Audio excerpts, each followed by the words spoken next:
നമസ്കാരം, എല്ലാവർക്കും സ്വാഗതം. ഞാൻ ഇന്നലെ ശ്രീ സിബി മലയാലിൻ്റെ ഒരു ക്ലിപ്പ് കണ്ടു മനോരമ ന്യൂസിൽ. ഇൻ്റർവ്യൂ എന്ന് പറയാൻ പറ്റില്ല, ഇപ്പോൾ നമ്മുടെ കൊലപാതകം നടന്നതിനെ സംബന്ധിച്ച ഒരു ക്ലിപ്പ്. അതിൽ ശ്രീ സിബി മലയാൽ കറക്റ്റായിട്ട് മലയാള സിനിമ വളിൽ ചെലുത്തുന്ന ഇൻഫ്ലുവൻസിനെ പറ്റിയിട്ട് കറക്റ്റായിട്ട് പറയുന്നുണ്ട്.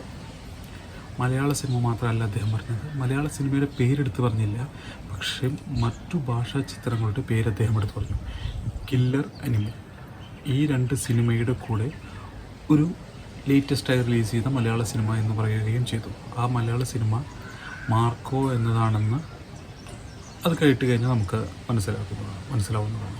അതിൽ അദ്ദേഹത്തിൻ്റെ ഒരു ഫ്രണ്ട് മാർക്കോ സിനിമ കാണാൻ പോവുകയും ആ ഫസ്റ്റത്തെ ദിവസം ഇപ്പോൾ നമ്മുടെ യൂട്യൂബ് ചാനലുകളിൽ റിവ്യൂ നടക്കുന്ന പരിപാടിയുണ്ട്. അപ്പോൾ റിവ്യൂ അവരോട് ചോദിക്കുന്നത് അദ്ദേഹം കേൾക്കുകയും ചെയ്തു. +2 പഠിക്കുന്ന കുട്ടികളോട് റിവ്യൂ ചോദിക്കുന്നത് അദ്ദേഹം കേൾക്കുകയും ആ +2 പഠിക്കുന്ന കുട്ടികൾ പറഞ്ഞാൽ എന്താണെന്ന് വെച്ച് കഴിഞ്ഞാൽ മൂവി വളരെ നന്നായിട്ടുണ്ടെന്നും, അതായത് ഇങ്ങനെ ആൾക്കാരെ കൊല്ലുന്ന സീനുകളും അത്രയും വയലൻസ് ആയിട്ടുള്ള സീനുകൾ അവർക്ക് ഇഷ്ടപ്പെടുകയും അതായത് ഒരു വട്ടം കണ്ടത് പോരാഞ്ഞിട്ട് അവർ രണ്ടാമത്തെ ഷോയും കാണാൻ പോവുകയുമാണെന്നാണ് അവർ പറഞ്ഞത്. അതായത് നമ്മുടെ ഈ സമൂഹത്തിൻ്റെ പോക്കാണ് ശ്രീ സിബി മലയാൽ ഇതിലൂടെ ചൂണ്ടിക്കാട്ടിയത്. അത്രയും വയലൻസാണ് ഇപ്പോഴത്തെ ആൾക്കാർക്ക് ഇഷ്ടപ്പെടുന്നതെന്നാണ് ശ്രീ സിബി മലയാൽ പറഞ്ഞത്. അതുപോലെ തന്നെ +2 പഠിക്കുന്ന ഒരു കുട്ടി +1 കുട്ടീനെ അടിക്കുന്നതിനെ പറ്റിയിട്ടും ശ്രീ സിബി മലയാലോട് പറയുകയുണ്ടായി. അതുപോലെ തന്നെ മറ്റുള്ളവരുടെ ദുഃഖം അല്ലെങ്കിൽ മറ്റുള്ളവരുടെ പെയിനാണ് ഇപ്പോഴത്തെ ജനറേഷൻ്റെ സന്തോഷമെന്നാണ്. അതായത് ഒരാളെ കൊല്ലുന്നത്, അത് കോമഡി അല്ല അതിൽ മാർക്കോ എന്ന മൂവിയിലുള്ളത്, ഒരാളെ കൊല്ലുന്നത് ആണ് അവിടെ എല്ലാവർക്കും ഇഷ്ടപ്പെട്ടത്.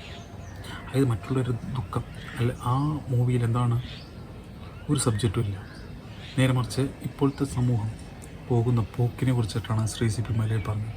അത് കേട്ടപ്പോൾ എനിക്ക് തോന്നിയത് എന്താണെന്ന് വെച്ചാൽ, ഇപ്പോൾ 5 പേരെ കൊല്ലുകയും 6ാമത്തെ ഒരാൾ സ്വന്തം മാതാവ് ആസ്പത്രിയിലാവുകയും ചെയ്തത് ഈ മൂവിയെ ഇൻഫ്ലുവൻസ് ചെയ്തിട്ടുണ്ട് എന്ന് നിസ്സംശയം നമുക്ക് പറയാവുന്നതാണ്.